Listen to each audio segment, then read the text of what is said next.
Ma belle Sarah d'amour. Alors, on parle de quoi aujourd'hui? D'éducation.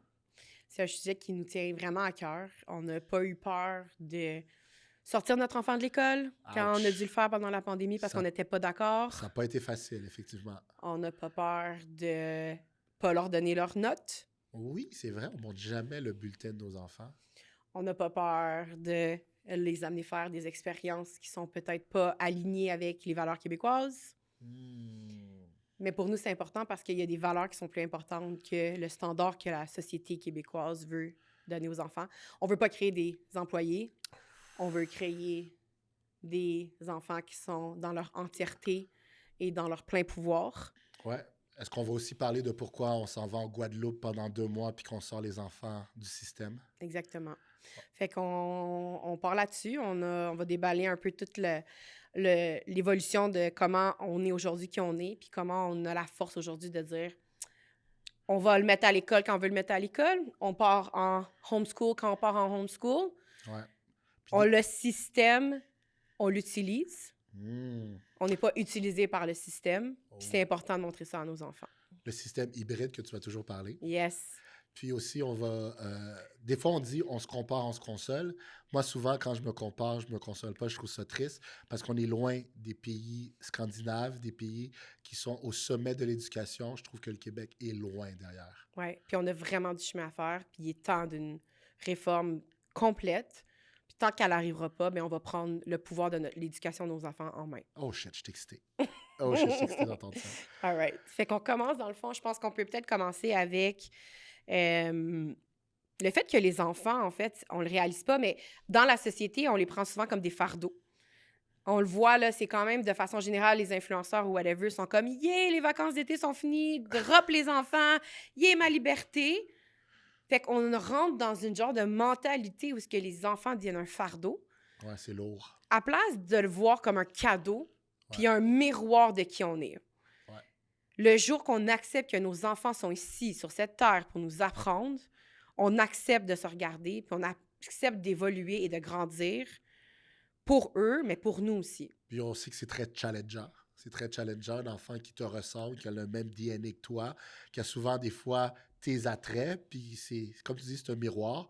Mais tu sais, je veux envoyer le message qu'on n'est pas parfait. On crie sur nos enfants, Ouais. ça se passe pas toujours bien, ils nous crient dessus aussi, mais ça fait partie de la game de vouloir des enfants qui sont pas opprimés ou qu'on n'a pas tame ou qu'on n'a pas essayé d'écraser parce que, Moi, je dis tout le temps éteindre la flamme. ouais, Je pense que toi puis moi, en grandissant, on s'est fait casser, on s'est fait éteindre la flamme inconsciemment. Je pense pas ouais, qu'il y a personne qui a voulu faire ça.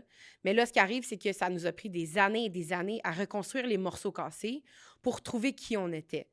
Fait que nous, notre but avec nos enfants, ils sont des cadeaux. Ils ont chacun leur personnalité, leur feu intérieur. Puis le but, c'est pas de les éteindre, mais bien de les aider à se trouver puis à s'épanouir. Puis qu'est-ce que tu entends souvent quand on amène les 3 enfants quelque part? C'est quoi la réaction des gens? Parce que je veux que tu en parles, parce que Ouais. pour les gens qui ont des enfants pas faciles, je veux juste vous dire, vous n'êtes pas seuls. Alors, Ouais, fait qu'on a 3 enfants, limite hyperactifs, limite qui vont des fois répondre à l'autorité. Tu sais, puis j'ai un super bon exemple de hier où ce que ma fille est arrivée à la maison, puis elle s'est mise à l'envoyer chier tout le monde dans la maison. On l'a laissé avoir un temps de retrait. On lui a dit qu'on n'acceptait pas ce qu'elle nous donnait comme énergie. Puis le fait qu'elle s'est assise avec elle-même, c'est parce qu'à l'école, elle est un peu terrorisée par une madame au service de garde, puis elle n'est pas capable de lui tenir tête. Fait que moi, qu'est-ce que je fais dans ce temps-là? Est-ce que je vais me plier puis je vais dire, ben là, Cassie, tu sais, fais attention puis plie-toi? Non. Qu'est-ce qu'on a fait? C'est qu'on s'est assis avec elle, puis je lui ai dit, je lui ai expliqué, je l'ai coachée sur comment répondre. Comment? Puis elle dit, oui, mais je vais avoir une note dans mon agenda. Je m'en tabarnak. Oui, mais je vais aller dans la directrice. Je m'en tabarnak. Elle crie sur les enfants. Elle est peut-être adulte, mais elle a une intelligence émotionnelle d'un enfant de 10 ans. Ça me dérange pas d'aller débattre ça avec la directrice. Je vais aller le faire s'il faut. Mais si ma fille est capable de rentrer dans son pouvoir à 5 ans, regarder la madame droit dans les yeux puis lui expliquer, « Madame, vous n'avez pas besoin de crier sur nous, on est des enfants. Je vais faire un effort de mieux vous écouter. Est-ce que vous pouvez faire un effort, vous aussi, de moins crier?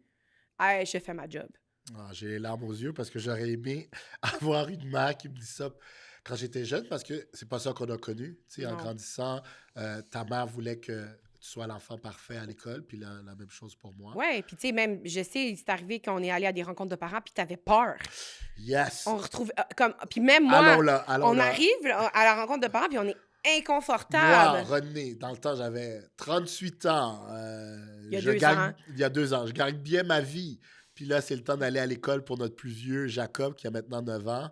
Il y avait 7 ans dans le temps. C'était les parents étaient convoqués et j'ai ressenti, puis je l'ai dit à Sarah, je sentais que je me faisais convoquer à l'école, puis ça m'a rappelé mes traumas du passé, que j'étais terrorisé à ce que mes parents parlent à mon professeur. Parce qu'à l'école, des fois, je me permettais d'être moi-même, puis parler plus, puis m'exprimer, puis ça me faisait peur. Exact. Ouais, Puis tu sais, c'est ça, c'est qu'après ça, on a pris le temps aussi de décortiquer ça ensemble. ouais, Tu sais, un couple, c'est ça aussi. C'est pas juste de faire comme, OK, go, va travailler. Non. C'était quoi cette part-là? Ça vient d'où? On peut-tu creuser, tu sais? ouais, Puis là, après ça, tu m'as beaucoup parlé de, tu sais, ta résistance à l'autorité, puis tout ça, comment c'était difficile pour toi. ouais, Mais en même temps, je pense qu'il y a aussi de la condescendance, tu sais, dans ouais. les écoles. Puis des fois, les profs ont peut-être un petit peu un ego ou ce que un power trip, tu Ouais, sais. Puis malheureusement, c'est qu'on se plie tout le temps à ça en tant qu'élève et parent. ouais. Mais c'est comme, je pense qu'il y a un vent de tout peut se dire de façon bienveillante. Je dis pas à ma fille d'envoyer chier la personne, mais je lui dis de se respecter en vocalisant qu'est-ce qu'elle a à vocaliser. Parfait. Puis, tu sais, moi, j'aime tout le temps dire la vérité dans le milieu. Là, on a commencé un peu en parlant de ce qu'on n'aime pas du système québécois, puis on va continuer là-dedans. Mais on va aussi parler qu'on vient du système québécois. Puis ça nous Ouais. a quand même donné l'opportunité d'avoir des belles carrières. Toi, tu es allé en deuxième, troisième cycle universitaire en étant CPA-CA. Mais aujourd'hui, euh, tu veux pas ça pour tes enfants, mais pourquoi? Tu sais, c'est là que je veux que les gens comprennent notre pensée là-dessus. Pourquoi tu voudrais pas que tes enfants suivent le système normal scolaire? L'affaire, c'est que le système normal scolaire, il est correct si c'est aligné avec toi. C'est qu'il y a beaucoup de gens pour qui c'est pas aligné. Puis là, tu vas te plier à un système pour rentrer dans les normes de la société. Parce que c'est beau d'avoir un titre, parce que c'est beau d'être avocat, médecin, whatever. Mais en même temps, est-ce que tu as oublié qui tu es pour plaire aux autres, plaire à la société? Effectivement, on vit dans une société de paraître, surtout avec les médias sociaux, avec les vidéos, les photos, on vit dans un monde de paraître. Puis nous, en tant que parents, on ne veut pas parler des bonnes notes de nos enfants quand on est dans un souper avec des amis. Parce que, anyway, les bulletins, s'il y a des professeurs qui nous écoutent, vous faites un beau travail, on vous applaudit, mais on ne montre pas les bulletins aux enfants. Puis la raison pourquoi on ne le montre pas, c'est parce que pour nous, on ne veut pas que les bulletins définissent. L'école ne doit pas définir ton enfant. Amen. Amen. Amen. Parce Puis qu'on nous, on l'a vécu, puis on a été traumatisés par ça. Parce que notre valeur devenait... On donnait notre valeur puis notre pouvoir aux mains d'un professeur, donc d'un système. Peux-tu m'en parler plus?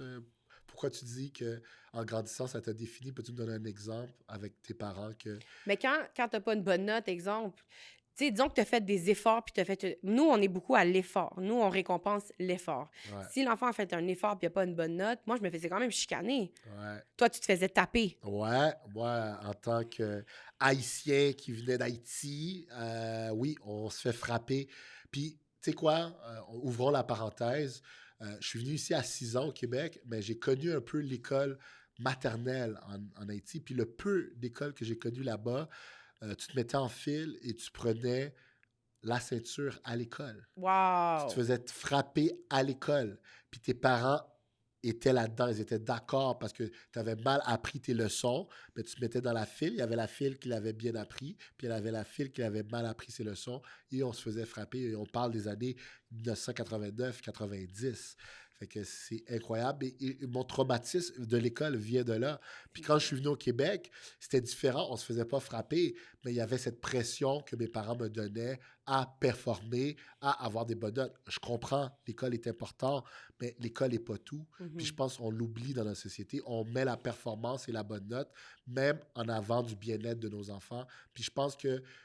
Pourquoi? Parce que ça shape des bons employés. Mais Tu Tu sais quoi, c'est correct d'être employé, c'est correct d'être un entrepreneur. Je veux juste me mettre un Encore une peu... fois, si c'est aligné, c'est correct. Exact. Mais c'est parce qu'il y a quand même une grande partie de la population avec qui c'est pas aligné, puis que pendant toute leur vie à l'école, ils vont se sentir différents, ils vont se sentir non compris, ils vont se... Comme nous, on s'est senti pas compris à l'école, Voilà. effectivement. Effectivement. Puis, en grandissant aussi, on a vu qu'il y avait d'autres choses. La raison pourquoi aujourd'hui on veut donner d'autres choses à nos enfants, c'est que j'ai eu la chance de faire un sport très européen qui était le handball. J'en ai parlé dans notre fois qu'on parlait de coupe. Puis le handball m'a amené en Europe et m'a permis de connaître les pays scandinaves. Les pays scandinaves sont très bons au handball. Fait que en grandissant, j'avais 7, 8, 9, 10, 11 ans. Puis j'écoutais beaucoup sur la culture finlandaise, danoise, suédoise. Puis eux, ce qu'ils ont mis de l'avant, en passant, c'est les meilleurs systèmes d'éducation dans le monde. Ce qu'ils ont mis de l'avant, c'est qu'il n'y a pas de notes avant le secondaire. Fait que tout au long de leur primaire, ce que les enfants travaillent, c'est leur intelligence émotionnelle. Ils apprennent à vivre entre eux. Ils apprennent à désamorcer des situations. Communiquer, poser des questions, dire à l'autre que tu le comprends, puis de jouer. Eux autres, l'école finit aux alentours de 13 heures de l'après-midi. Ils rentrent chez eux, ils jouent. Ceux où est-ce que les parents ne sont pas disponibles à accueillir les enfants à 13 heures, ils vont rester à l'école à jouer. Ouais. Fait que ce système est incroyable. Et là-bas, tous les enseignants sont allés au 2e, 3e cycle. Fait que c'est des gens qui ont beaucoup d'éducation et qui vont donner cette éducation-là. Ils sont respectés aussi, les professeurs là-bas. Très respectés. Ouais. Très respectés. Et tu le sens quand tu rencontres un Danois et un Finlandais ou un Suédois, pour en avoir rencontré beaucoup avec le sport du handball. Ils ont un respect de l'autre qui est incroyable, un respect des règles. Tu sais, c'est beau de voir un Danois qui va jamais... Oui, comme dans toute société, il y a des gens qui prennent les mauvaises décisions, qui vont voler, qui vont tricher, mais c'est une infime partie de leur société.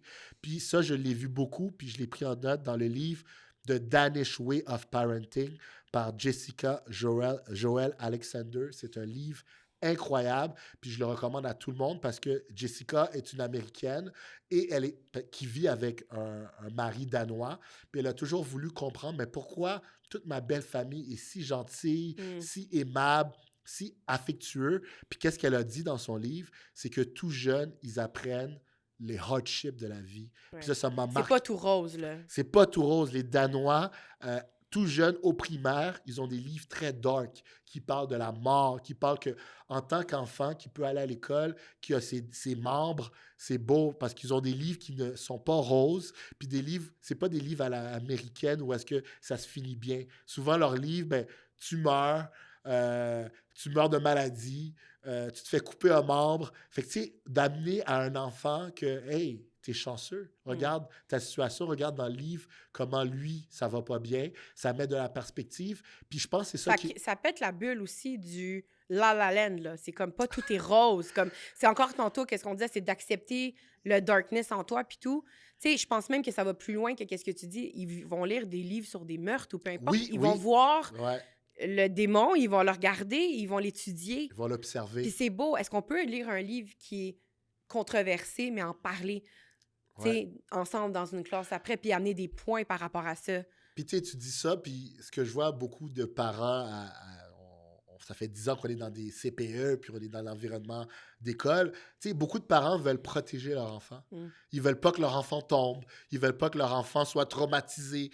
Mais tu sais, les Danois, les Finlandais, les Suédois, qu'est-ce qu'ils ont appris? C'est d'exposer les enfants tout jeunes à une réalité qui est la vie, fait en sorte que ça fait des enfants plus forts. Ça fait des enfants qu'ils ne vont pas tomber en dépression parce qu'ils se sont blessés. Ils ne vont pas tomber en dépression parce qu'ils ont eu des mauvaises notes, parce que tout au long de leur jeunesse, il n'y en a pas de notes. Ils ont appris la résilience, mais comme la vraie résilience. La vraie résilience. Ouais. Puis justement, l'autre jour, on écoutait un documentaire, toi et moi, puis il montrait comment les enfants finlandais, tout jeunes, apprenaient le fake news. Ouais. En tant que...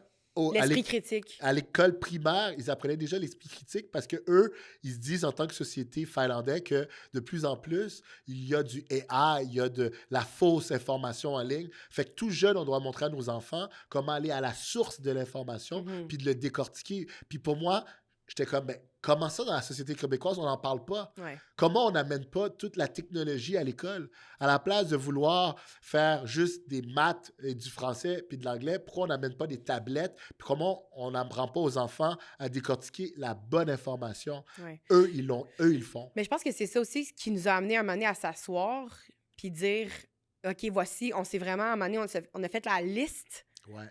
de c'est quoi qui était le plus important pour nous. Puis c'est quoi en haut de la liste pour nous?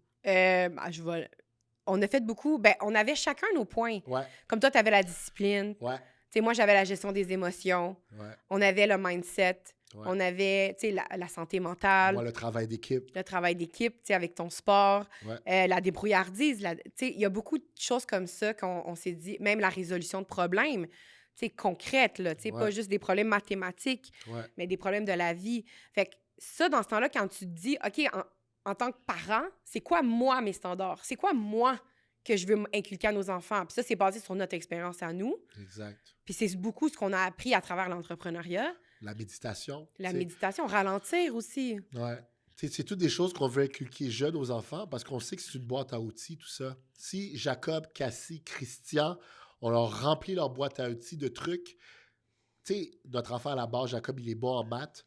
Je sais que les mathématiques, ça se développe peu importe l'âge, mais ces outils interpersonnels vont tellement être plus importants plus tard. Ouais. Parce que si notre enfant, il est bon dans quelque chose, puis il performe, puis une journée, ça va pas bien, mais sa boîte à outils, il sait que la méditation, il a appris ça tout jeune, puis ça n'a pas de prix, tu peux pas lui enlever. Tu Ouais. peux enlever des notes, tu peux avoir un mauvais diplôme, tu peux avoir une mauvaise année à l'école, puis pas avoir des bonnes notes, mais si tu es capable de te gérer à l'intérieur, capable de méditer tes problèmes, puis si tu l'apprends à un jeune âge, personne ne peut te l'enlever. Ouais. Fait que, en résumé, tu sais, toi puis moi, je réalise, ce qu'on veut montrer à nos enfants, c'est des choses qu'on ne peut pas leur enlever. Mm. Des choses que peu importe, le système crash, l'argent n'a plus de valeur, mais la résilience, le travail d'équipe, être débrouillard, être critique, Ouais. c'est des choses qu'on ne peut pas leur enlever, puis c'est des choses qui seront toujours utiles. Puis, tu sais, je vais nommer des livres que sûrement beaucoup de parents n'ont peut-être pas entendus.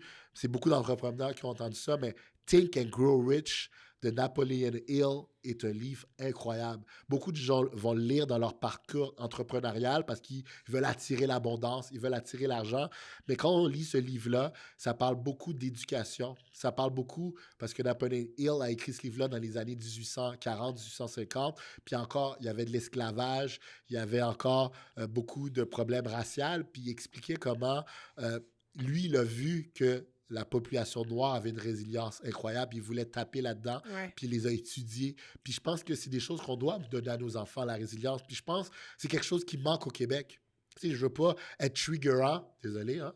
Je veux pas dire des choses qui vont faire en sorte que les gens se disent « Hey, ben non, on vit dans un monde de snowflakes au Québec. » Parce qu'on a beaucoup de choses gratuites, on a beaucoup de choses accessibles. Ouais. Mais on va Comme tous les besoins de base, on s'entend, là, sont comme remplis. Là. sont comblés, Tu sais, effectivement. on devrait être dans la gratitude là, de façon constante. Puis, de manière constante, on voudrait améliorer ce qu'on Oui. a. Il y a beaucoup de gens au Québec, c'est ce que je déplore, c'est qu'on veut rester dans notre cage dorée qu'on aime tout le temps parler, de cette petite cage où est-ce que, hey, on va à l'école. Moi qui est allé à l'école privée, je le sais, là, tout le monde à 16 ans, ils ont fini, ils ont le secondaire 5, ils ont une voiture, la vie est belle, tout le monde va à leur chalet le week-end. Mais tu sais, j'aimerais qu'on shake cette cage dorée-là, puis qu'en tant que Québécois, oui, je suis Québécois et je veux que les choses changent, qu'on on se retourne pas vers les États-Unis, mais qu'on se retourne vers d'autres pays où est-ce que ça marche mieux. Mhm. Tu sais, Puis même là, tu sais, oui, on peut s'influencer de d'autres pays, mais on a tellement de potentiel à l'interne, il y a tellement de gens intelligents à l'interne, mais c'est comme pas mis au service de façon optimale. ça serait quoi, toi, une journée optimale avec des enfants? Parce qu'on va le faire, l'école à la maison, encore une fois, en 2025, en Guadeloupe, avec les enfants. Peux-tu montrer aux gens, pour toi, ça serait quoi une journée typique à l'école avec les enfants? C'est quoi? Mais moi, je trouve que c'est d'apprendre à travers l'expérience. Il n'y a pas de temps assis à faire des cahiers. Tu sais, dans le fond, les maths, ça fait partie de la vie assez facilement. C'est sûr qu'à un moment donné, quand tu rentres dans l'algèbre puis tout ça, ça peut être plus qu'on prend le temps de s'asseoir puis on en fait. Mais je trouve que l'apprentissage, c'est à travers la vie, à travers des jeux. J'aime beaucoup laisser mes enfants libres. Au parc, je suis la mère qui est assise puis qui laisse les trois se débrouiller. Cassie s'est déjà battue avec un garçon. J'ai intervenu à la toute fin. Mais je voulais la laisser s'auto-gérer. By the way, notre fille Cassie, c'est celle qui a le plus de flammes dans la Ouais. famille. Elle aime le jiu-jitsu. Elle Ouais. a 5 ans. Fait que, voilà, c'est une des raisons. Je veux juste mettre les choses en perspective. C'est une des raisons, si Cassie ne s'entend pas avec un garçon plus vieux au parc, on va la laisser faire parce qu'on sait qu'elle est capable de se défendre. Ouais, c'est ça. Mais oui, tu sais, c'est ça. Fait que pour moi, c'est une journée parfaite. Oui, il y a des choses qui sont de base qu'on doit aligner, mais de façon générale, il y a beaucoup de jeux libres. Il y a beaucoup d'apprentissage libre. Puis c'est à travers aussi notre entreprise qu'on est capable de les inclure puis de leur faire comprendre certains principes. Ouais. Tu sais, puis avoir un compte de banque assez jeune à un enfant pour qu'il comprenne c'est quoi l'argent, c'est quoi ses affaires. Tout ça est important. Bon, là, on va venir à d'où on vient chacun par rapport à ça. Moi, je suis venu au Québec très jeune. J'étais dans le système québécois. Puis, en apprenant à te connaître, quand j'avais 18 ans, toi, tu avais 16 ans, Ouais. tu avais déjà une intelligence par rapport à l'argent que tu as Je toujours peux le eu. dire, intelligence financière, c'est beau. Intelligence financière. Tu l'as toujours eu. Puis ça, je pense que ça vient de belle-maman Diane Ouais. qui te l'a acquis très jeune. Peux-tu nous en dire plus par rapport à comment belle-maman agissait avec toi par rapport à l'argent? C'était quoi les discours que vous aviez à la maison par rapport à ça? Oui, mais d'un autre côté, c'était très conservateur aussi. Donc, tu sais, ça a ses pour et ses contre. Puis encore une fois, si je me fais juste me baser sur le standard, wow, ma mère elle a fait une vraiment bonne job à me montrer à économiser de l'argent. Oh oui. Ouais, mais elle m'a pas montré à investir, par exemple. Right? Fait que, tu sais, il Ouais. faut faire attention, encore une fois, mais j'avais un budget, j'avais une allocation. Quand j'avais une fête d'amis, je devais économiser mon allocation pour payer le cadeau à l'ami. C'était pas tout donné. Fait que c'était ta responsabilité d'avoir un cadeau pour tes amis. Exactement. Puis, tu sais, sinon, rapidement, j'ai eu un compte de banque, j'ai eu une carte de crédit à m'expliquer c'était quoi le crédit. C'est ça. Malheureusement, aujourd'hui, on n'explique pas c'est quoi la carte de crédit aux jeunes. Je vais toujours, excuse-moi de t'interrompre, mais je vais toujours me rappeler quand on a décidé, toi et moi, d'acheter un Plex ensemble. Mhm. Puis là, que ta mère ne croyait pas à notre projet, puis elle a juste dit ah, allez voir la banque si vous arrivez à être priorisé. Puis elle était étonnée de voir que j'avais pas de carte de crédit. Mm. Moi, ma relation avec les cartes de crédit était très toxique. Ouais. J'ai eu des cartes de crédit très jeunes. Je suis tombé en recouvrement, puis j'avais les dettes. Puis par moi-même, je m'ai auto-régulé. Je me dis, tu sais quoi, that shit is devil. Ouais. Après 3-4 NSI, ma carte de crédit, je peux la loader. Ouais. Fait que fuck that shit. Mm. Je veux pas de carte de crédit. Ça peut quasiment aller une soirée au club, puis... C'était straight cash quand je sortais, parce que Ouais. quand il me restait plus de 300-400 $ dans mes poches, quand il me restait zéro, ben c'est là que je savais que la soirée était finie. Mais c'était beau parce que c'est à travers ton expérience que tu as eu ta discipline aussi, tu sais. Définitivement. C'est beaucoup d'essais-erreurs. Ouais. Mais toi, je trouve qu'il n'y a pas eu beaucoup d'essais-erreurs. Tu as eu une ligne tellement, je trouve, une voie tellement magnifique que tu Mhm. pouvais toi-même, pas besoin d'avoir de l'essai-erreur pour grandir là-dedans. Puis j'ai toujours admiré. Puis ton frère aussi a été quelqu'un de très, extrêmement économe. Puis j'ai toujours admiré ça. De l'autre côté, je l'ai vu aussi en grandissant, que ça peut être quelque chose de très limitatif. Ouais. Parce qu'à force d'économiser, ben, tu vois ton lot grossir, ben, à un moment donné dans la vie, il faut faire des moves, puis tu les fais pas parce qu'on T'as peur. t'a appris à accumuler, puis d'avoir peur de perdre. Ouais. À un moment donné, il ne faut pas avoir peur de perdre, il faut Mhm. agir. Puis ça, ce côté-là, il est instinctif chez moi. Là. Ouais. Je suis Mais ouais, en même temps, je pense des fois, c'est comme aussi un besoin de paraître ou ce qui tu vas te pousser peut-être à aller trop loin. Fait que là, définitivement. encore une fois, c'est de revenir à essayer de trouver l'intuition, la bonne, que les choses soient alignées. Puis Exact. ça, si on revient aux enfants, c'est ça. C'est Exact. quoi qui est aligné? Exact. Tu sais, t'es peut-être un investisseur dans l'âme. Ouais. Ben oui, tu vas en prendre des risques. Ouais. Tu sais, Puis- toi, t'es peut-être quelqu'un qui va aller plus travailler à aider les autres, tu sais. Ouais. Mais c'est quoi? C'est quoi ton essence? Exact. On le C'est sait pas, on le sait pas. Les gens, ils foncent dans un tas scolaire, académique. à suivre des autres parce qu'ils ne s'écoutent pas. Puis tu sais, ce que j'aime, la raison pourquoi on fait ça, puis on voulait parler d'éducation, c'est qu'on ne voit pas ces choses-là dans la société québécoise. Quand j'écoute des podcasts scandinaves ou américaines, on voit plus qu'est-ce qu'on aimerait voir. De nuances, ouais. De nuances, OK, le homeschool n'est pas le devil, c'est pas une mauvaise chose. Tu sais, beaucoup plus de pays s'ouvrent à ça. Puis je trouve qu'au Québec, c'est encore mal vu de vouloir garder ses enfants à la maison, de pouvoir les Incompris, Incompris, ouais. ouais. Tu sais, incompris.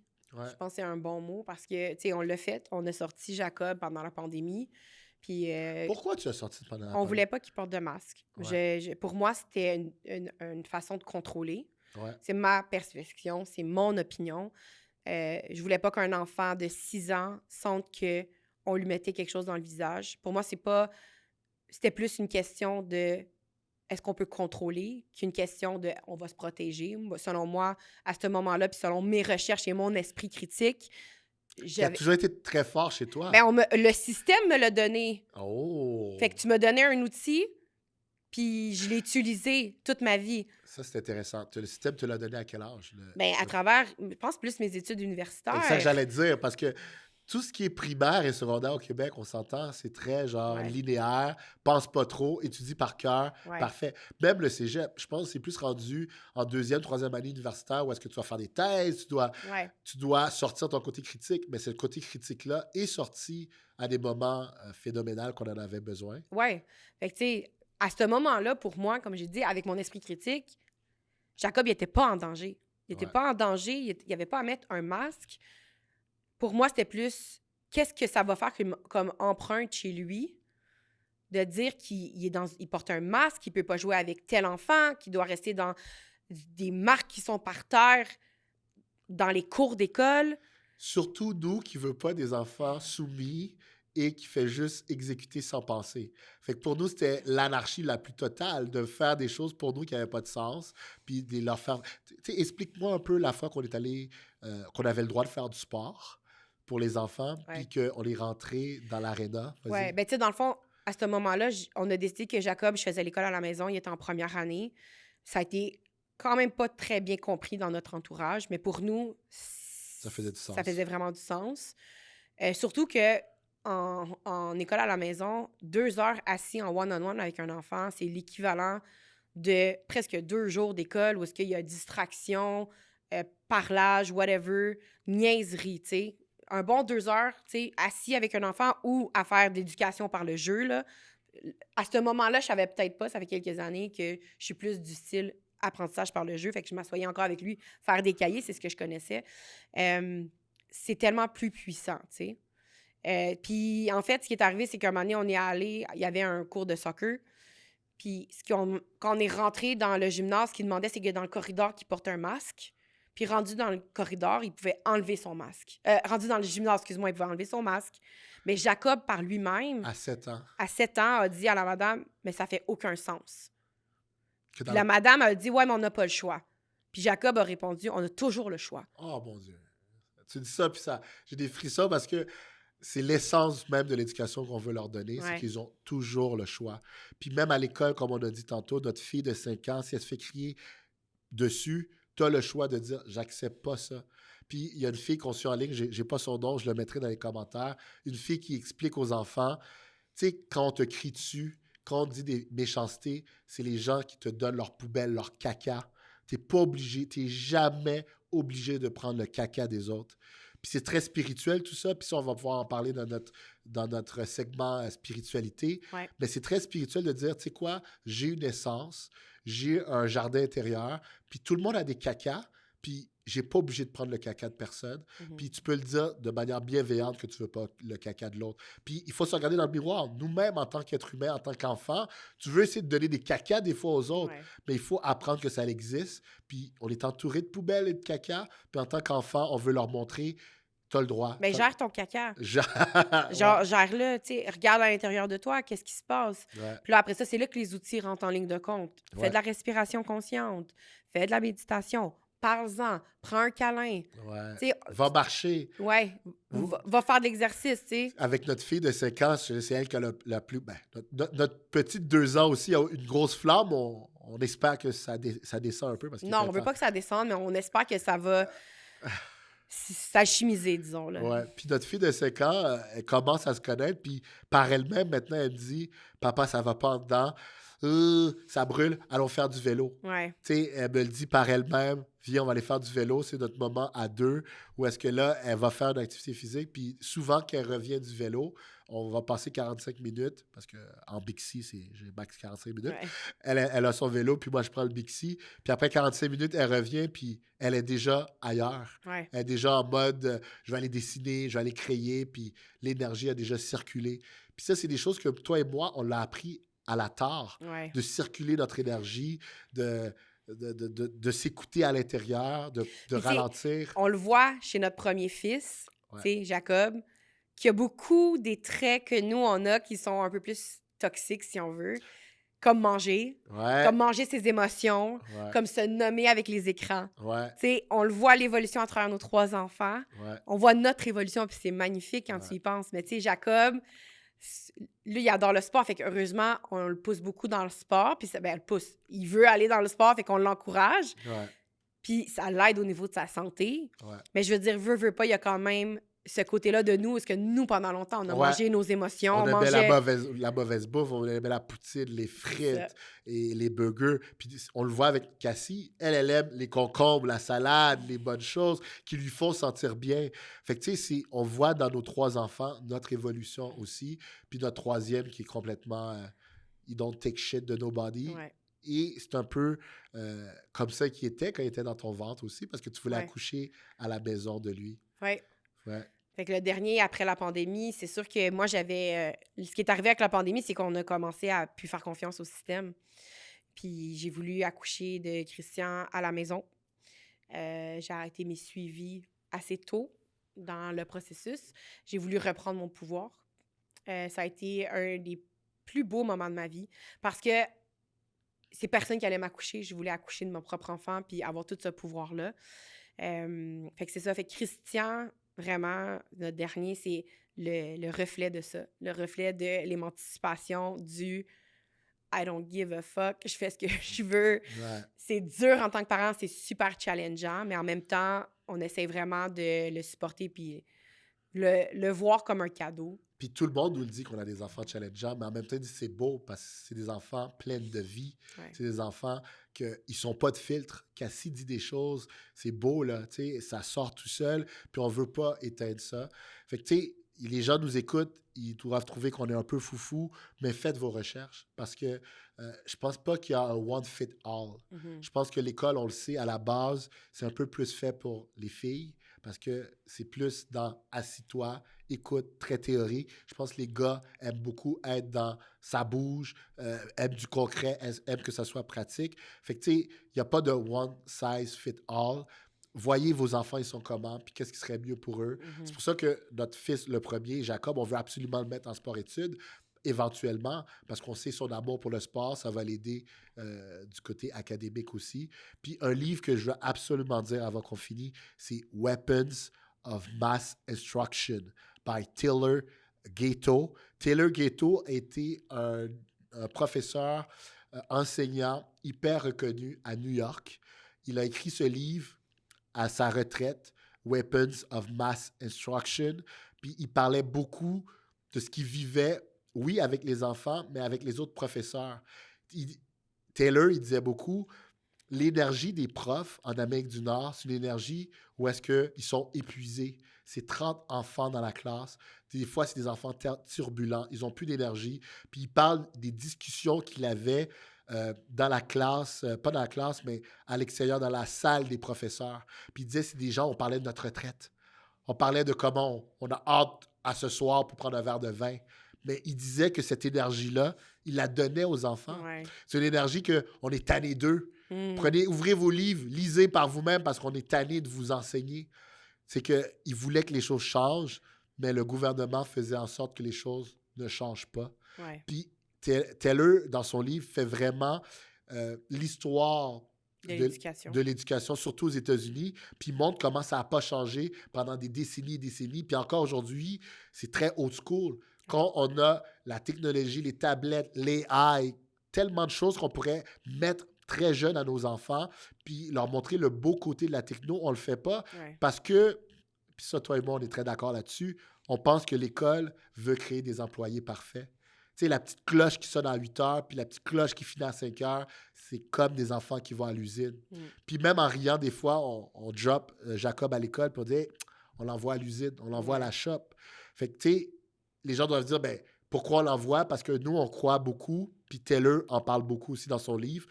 Je veux le répéter, Weapons of Mass Instruction. Il parle que l'école devrait être à notre service. C'est pas nous qui est au service de la machine. Ouais. On devrait choisir quand est-ce qu'on met nos enfants à l'école, puis quand est-ce qu'on les sort de l'école.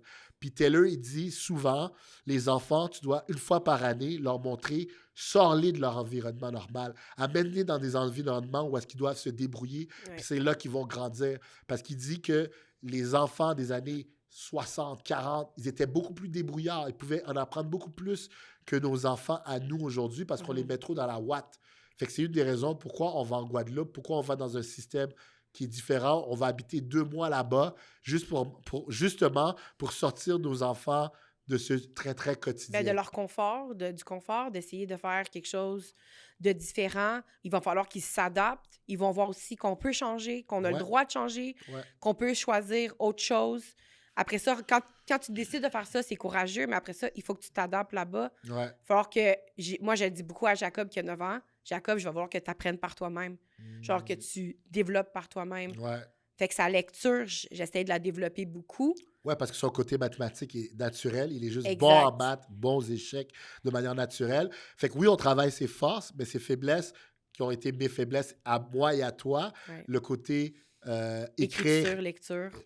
lecture, qu'on a dû se piocher dessus en grandissant. Lui, on veut que ça vienne de manière de lui. Tu sais, Ouais. on essaie de lui trouver des livres intéressants que lui va tomber en amour avec la lecture tout jeune. Exact. Puis après ça, quand il va aller à la bibliothèque, il va faire comme « Ah ouais, telle affaire, ça m'intéresse, je veux lire sur ça. » Fait qu'il va s'auto-instruire. Ouais. Puis là, après ça, c'est là que vient l'autonomie puis l'autodidacte en Ouais. lui, qu'on veut développer.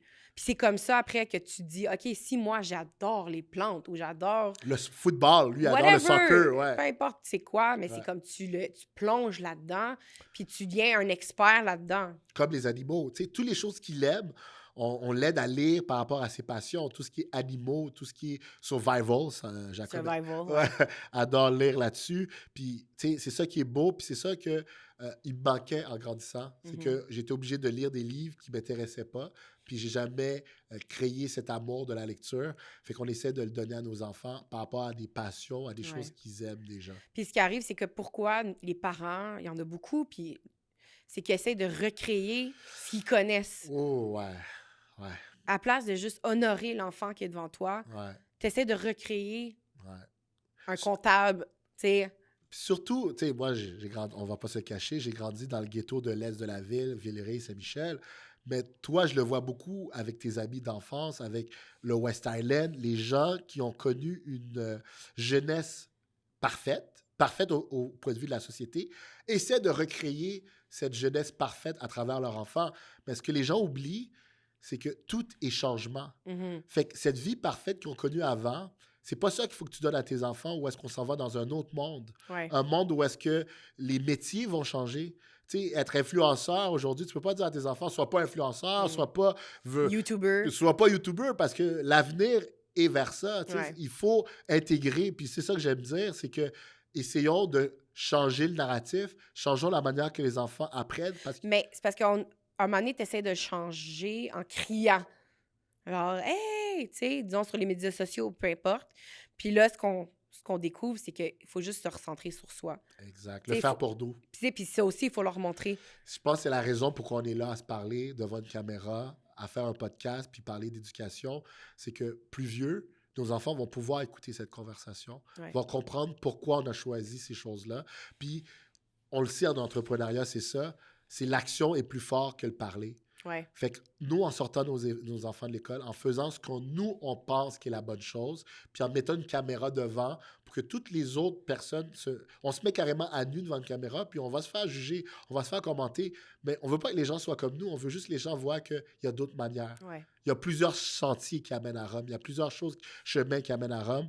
Fait que, puis, désolé de revenir avec mes livres, j'ai tellement dû réapprendre l'éducation, qu'il y a un autre livre qui m'a marqué aussi. Puis c'est un livre que beaucoup d'entrepreneurs vont lire, c'est Atomic Habits. Ouais. Atomic Habits est une bible de se reprogrammer, voir comment les petites choses de la vie font en sorte qu'on est comme ça parce qu'on a des petits automatisme. Ouais. Mais ça, on peut le montrer à nos enfants. Ouais. Puis je pense que l'éducation traditionnelle le sait. C'est pour ça que la cloche, elle sonne à tous les heures.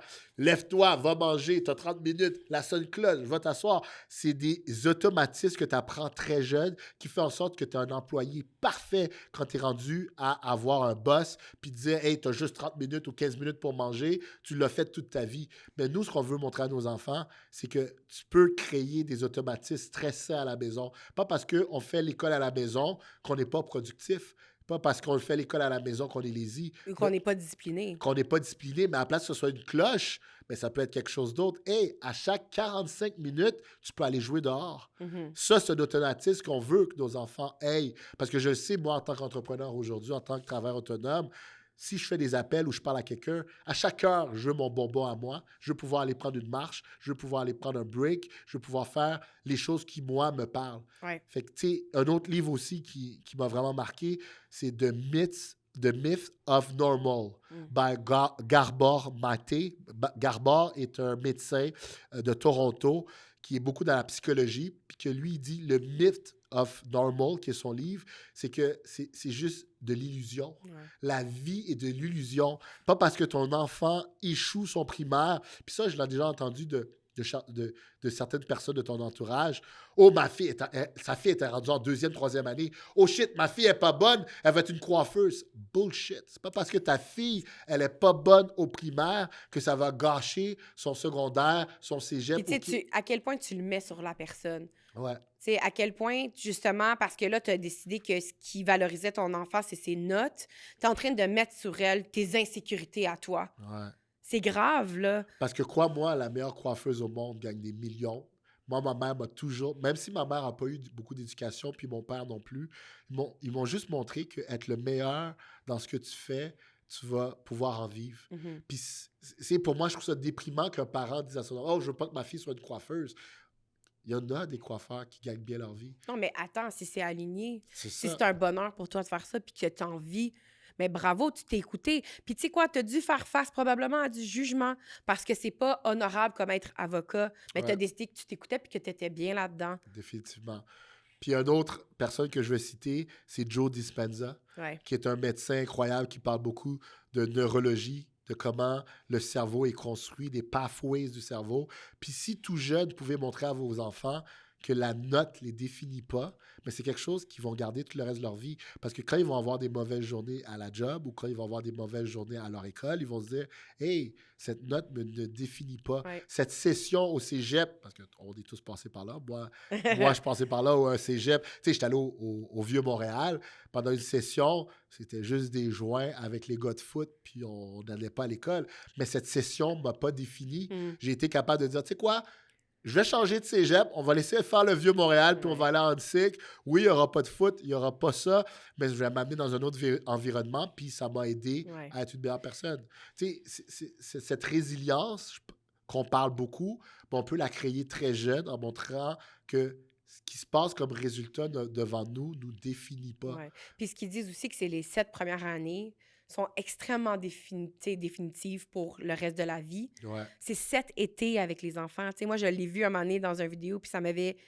OK, j'ai 7 étés avec mes enfants, mais tu as plutôt 7 années avec ton enfant. Qu'est-ce que tu vas lui mettre? Qu'est-ce que tu vas lui donner?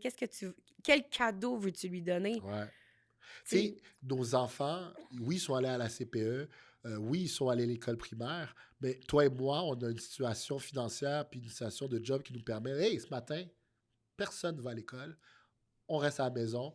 Puis je pense... C'est plus qu'une situation financière, c'est aussi une mentalité. C'est une mentalité, mais c'est juste qu'ils n'ont pas été programmés à juste se lever à 6 heures, s'habiller, puis aller à l'école. S'habiller, puis aller à la CPE. Oui, on le fait la majorité du temps, mais on leur montre qu'il y a d'autres choses. Puis c'est ça que je trouve déplorable un peu avec notre système, c'est qu'on montre une seule manière de vivre. Puis on l'accepte. Ouais. Puis on l'accepte. Puis nous, en fait, je pense que c'est ça, un moment donné, ça m'est venu à l'intérieur de moi. L'oracle, comme tu dis peut-être, mais en tout cas, l'intuition, le input que j'ai reçu, c'était hybride. Ouais. Hybride dans tout. Tu sais, tout ce qu'on peut. Fait que hybride, c'est quoi? À deux vitesses. Fait que tu prends le système ou le système scolaire quand ça fait ton affaire, mais quand tu veux autre chose ou tu veux montrer d'autres choses, tu peux aussi aller de ton côté puis faire qu'est-ce que tu veux faire. Puis je pense que ça aide que tu sois une comptable qui est allée à l'école longtemps parce que c'est ça que tu as connu.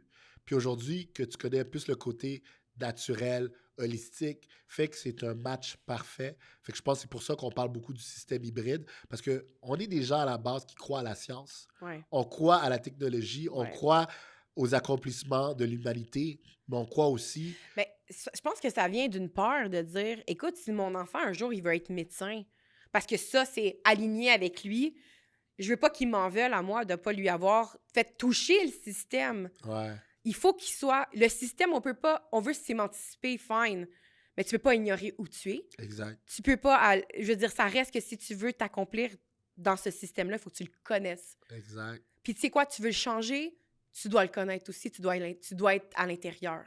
Ouais. Fait que si on veut du changement, c'est de être dedans, mais aussi prendre un pas de recul puis le regarder, puis se dire, ben, qu'est-ce qui peut changer? Puis qu'est-ce qu'on veut changer? Je vais encore amener un autre livre. Quand tu dis ça, ça me parle beaucoup parce que c'est une compagnie qu'on connaît tous, Nike. Ouais. Le fondateur, Shoe Dog, le livre de Nike et de son propriétaire, Phil Knight, c'est Shoe Dog. Tout le monde devrait lire ce livre parce qu'il dit exactement ce que Sarah dit. Phil Knight, quand il a sorti de l'école universitaire, quand il avait fini son bac, il ne savait pas qu'est-ce qu'il faisait faire dans la vie. Mm. Puis il a dit à ses parents, tu sais quoi, je prends un one-way ticket pour l'Asie, puis je vais trouver qu'est-ce que j'aime là-bas. Anyway, j'aime courir, je vais aller courir en Asie pendant des mois, puis je suis sûr que la vie va me parler.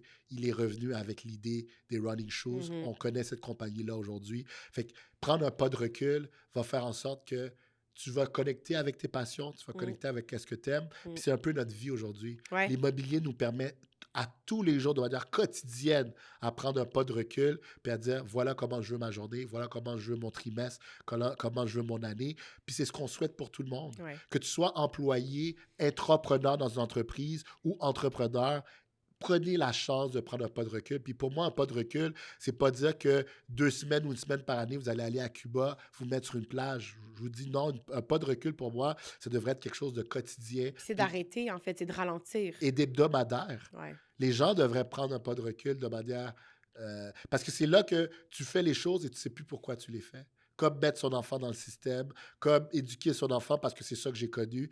Tant que tu n'as pas de recul, tu n'es pas capable de te critiquer puis de juger qu'est-ce que tu es en train de montrer à tes enfants. Ouais. Un autre livre encore, No Rules, Rules. No Rules, Rules, ça c'est l'histoire de Netflix, Ouais. de Reed Hastings, il explique que Netflix aujourd'hui parce qu'ils ont suivi aucune règle établie. Mhm. Netflix est venu détruire le système du entertainment. Ils sont encore en train de le faire. Puis C'est pas Spotify? non, ça c'est un autre. OK. Mais c'est vraiment No Rules Rules, c'est vraiment Netflix. Puis ça me parle parce que c'est ce qu'on veut. C'est ce que tout le monde veut pour leur enfant. On veut pas des enfants qui vont juste suivre les règles pour suivre les règles. Encore une fois, si c'est aligné, c'est aligné. Mais Exact. si ton enfant, c'est un enfant qui doit marcher dans des sentiers qui sont non battus, ben alors tu veux t'assurer qu'il le fasse. Exact, exact. Et Rich Dad, Poor Dad, tout le monde connaît, de Robert Kiyosaki, un livre aussi que c'est une des raisons pourquoi je fais de l'immobilier aujourd'hui. Fait que c'est ça, je pense qu'on a fait un beau wrap-up de comment on voit l'éducation. Puis pour finir, c'est quoi le futur de l'éducation pour toi? Comment tu vois l'éducation? Puis ça, c'est notre vérité. Hein. Les gens peuvent commenter, peuvent dire ce qu'ils ont à dire. On peut en débattre, mais c'est notre vérité à nous. Puis je pense que la vérité est différente pour tout le monde. Ouais. Puis comme tu dis, ça dépend de la personne. Mais pour toi, Sarah D'Agostino, comment tu vois le futur de l'éducation de tes enfants? Ben moi, j'ai beaucoup d'espoir en la génération future. J'ai beaucoup d'espoir. Je pense qu'il y a quand même un éveil collectif. Il y a une prise de conscience. Je pense que les gens veulent mieux, veulent plus. Nous, on est... Je veux pas dire qu'on est limité, mais je veux dire, on a quand même tout un bagage en arrière de nous. Je sens qu'il y a quand même beaucoup de gens qui donnent à leurs enfants une grande liberté. Donc, ces enfants-là, j'espère qu'ils vont shaker les cages. J'ai espoir qu'ils vont le faire. J'ai espoir qu'ils vont la shaker pour le mieux. C'est sûr que quand on shake des cages, ça fait des répercussions, puis ça vient shaker le confort des gens. Donc, des fois, c'est pas confortable. Mais je crois et j'ai espoir vraiment dans les générations futures. Ah, bien dit. Puis moi, de mon côté, on va en parler dans un autre segment de l'environnement de la société. c'est bizarre à dire. Je ne sais pas si mes enfants veulent aller au front, s'ils veulent changer les choses. S'ils veulent être dans le système, ça sera leur choix. Mais s'ils veulent aller au front, moi, j'aime tout le temps dire, je suis en train de créer le John Connor du futur. Un de mes films préférés, c'est Terminator, Ouais. Terminator 2. Puis j'ai aimé dans Terminator comment ils expliquent l'évolution de John Connor, qui est le roi de la résistance. Et c'est cette éducation hybride que John Connor a eue qui fait en sorte qu'il était capable de se battre contre tout ce qui est AI, intelligence artificielle et la machine. Puis un de mes autres films préférés, c'est La Matrice. Fait que j'espère créer un Néo plus tard qui est capable de lire entre les lignes et voir qu'est-ce que la société ou les autres autour de lui veulent qu'il soit, mais qui est capable de se retourner à l'intérieur puis voir qui il est vraiment. Fait que j'espère que nos épisodes de podcast vont vous amener au bout du rabbit hole. De la perspective. De la perspective, parce que la perspective est différente de chacun. Puis c'est pas facile de se mettre à nu devant une caméra, mais avec ma belle Sarah, c'est toujours facile.